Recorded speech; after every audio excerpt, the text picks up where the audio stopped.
What are the components of successful, sustainable workplace violence prevention programs? Again, this is a big topic. We're providing you a lot of resources, information. So I'm going to just give you an overview from that kind of high-level overview. So what I'm going to present to you is taken from the OSHA approach to managing safety programs. So we've used this approach in safety and ergonomics for many years, but I've also added some things that I've learned for success so that programs are successful over the long term. And the first thing is our management, the program management and foundation. And in some of the tools we're providing you, there's a gap analysis tool. And the first thing you do when you're planning these programs or any safety program is assess your culture and see how you're ready for change at all levels of your organization. And the first thing you're going to look at is your management commitment and leadership. So what does good management commitment and leadership look like for effective programs? It's that high reliability organization approach, or just culture if you're familiar with that. It's where we have transformational leadership, where we have transparent communications. We have leaders that empower our healthcare workers to do their best work and take pride in their workmanship. It also includes management that are aware of the issues of workplace violence. They have knowledge of violence. They know what their responsibility and role is within their program. So they also know the regulations, for example. They've made it a priority and they've linked it to worker and patient safety. They've assigned responsibility and accountability, and they provide ongoing resources for the program. That's not just money, that's staffing, that's time for training, and so on. They also have made it clear that employees, patients, and visitors know that violence is not an accepted part of their job, and they have a culture of blame-free reporting and a user-friendly reporting system. So, this is just an example of what management commitment would look like, and certainly they should demonstrate to you that after violence occurs, they're doing something to prevent it and support the workers that are exposed to it. Now, employee participation, there's many examples of that, but employees should be engaged in all areas of the program. So from assessing what the scope of the issue is in your facility, to identifying solutions, to being part of workplace violence committees, taking part in training, the walkthroughs and surveys, because ultimately employees know their job the best. Nurses know their jobs inside and out and have the best solutions, I've found. It's just giving you a platform to bring those solutions forward and to implement them successfully. And then management need to thank you for your efforts and speaking up and being engaged. So this is all an ongoing effort. Workplace violence written policies. Well, you can't develop a policy until you know what your program looks like. But here's a word of caution. We'd love to say zero tolerance for violence, and we certainly can do that with bullying. But with patient violence under the Emergency Medical Act, we have a duty to care in the case of medical emergencies. So we may not be able to turn away a patient who is being violent because they're already in crisis when they come to us. So you have to work with your committees, legal and risk in your facility to decide what is the language we're going to use in our facility and does it meet CMS requirements. So we don't have time to get into that today, but it's something to be thinking about. You also have program management, and I've added this in. You need a program champion. You need that nurse leader. I prefer the nurse leaders, the CNOs, VP of nursing, to be the visible face of the program. They can communicate to your C-suite, to your employees, and support your workplace violence committee. You also need a program manager. He or she needs to be a project manager, really. They need to have project management skills. They don't need to have workplace violence prevention expertise. You want to find that expertise on the membership of your committee. And in the case of Joint Commission, you need a program manager or you need a lead person, and you need a committee that's going to develop and implement your program. Then you need a program plan, like a business plan, your strategic tactical elements. What are you going to do? How are you going to address hazards? How are you going to implement the solutions? And then lastly, a communications plan.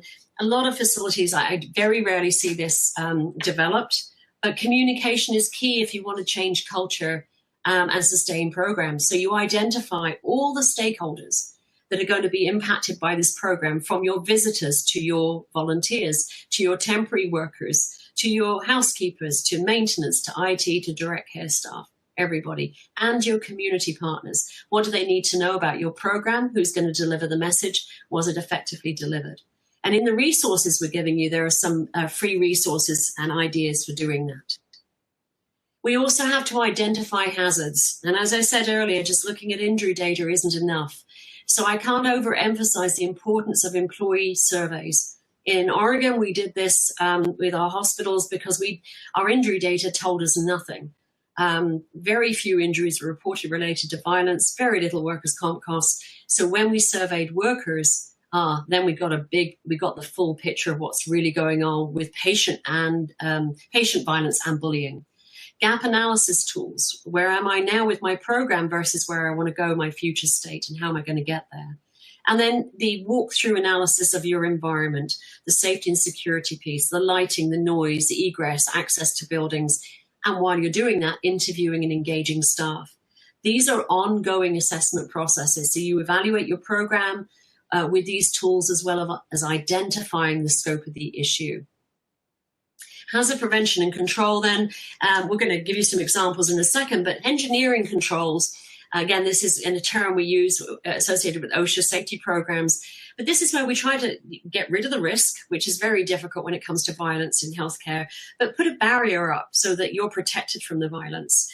And then administrative work practice controls. This is going to be policy and procedure. So that might be the tool for assessing the risk for violence with patients. That's going to be a work practice control. So we minimize severity of violence and try and control it. So examples of engineering controls. This is not all inclusive. We actually don't have a lot of evidence base for any of these. But the first few that I'm showing you on the screen, we have some data to say they can be effective at preventing violence. So things like video surveillance systems, adequate lighting inside and outside of buildings, visibility in treatment spaces so you can see a provider giving care and know when, to step in and help them, they can get help easily. Securing furniture or other items that could be used as weapons. And this doesn't just apply to behavioral health environments. Controlled access to buildings. And then another evidence-based tool is really designing safe spaces for de-escalation and comfort to reduce stress for patients. Now, there's examples of other engineering controls, such as metal detector systems, panic alarms. Again, we don't have the data or evidence to show they're effective at preventing and controlling violence, but that is not to say that they don't work. We just haven't got enough research yet. So I can't overemphasize how important it is to share best practices between facilities. Administrative and work practice controls. Our evidence base says incident reporting has got to be user-friendly, and then we'll increase that reporting so we can prevent incidents. We need to have a tool that's standardized to identify the risk for violence in patients and visitors. There is one tool out there that's been validated. It's called the BROSET tool. Comes from the behavioral health arena, and it's starting to be adapted for acute care. And I've used it myself with hospitals in the Northwest. It's quite effective, a very simple user-friendly tool and that's effective for assessing the risk for violence or level of threat. And again, that's in your resources we're providing. You then have to know how to respond to violence by the cause of violence. So one size doesn't fit all. It's not always get security and a threat assessment team, a threat response team. Sometimes we have to intervene with de-escalation and medical interventions. So how are we going to respond when we've identified the threat? How are we going to communicate to all care staff and our support staff as well? That's important, but we know that when we have a good system, that can reduce the episodes of violence and certainly the severity. Safe assessment rooms I just mentioned, behavioral health rapid response teams. Again, there's data to support that when we have a rapid response team like we do for medical emergencies in a lot of hospitals, that these can be very effective. And then post-incident support and procedures. There's other protocols, just some examples there. Again, no evidence to support them. That doesn't mean to say that they're not effective. But I do want to make a note about security. I know a lot of my colleagues in nursing just say, hire more security. We're tired of the violence. Just hire the security staff. I can tell you firsthand from experience with developing these programs that security are part of the solution and part of your toolkit, but they are not the only solution. And not all violence requires security to intervene.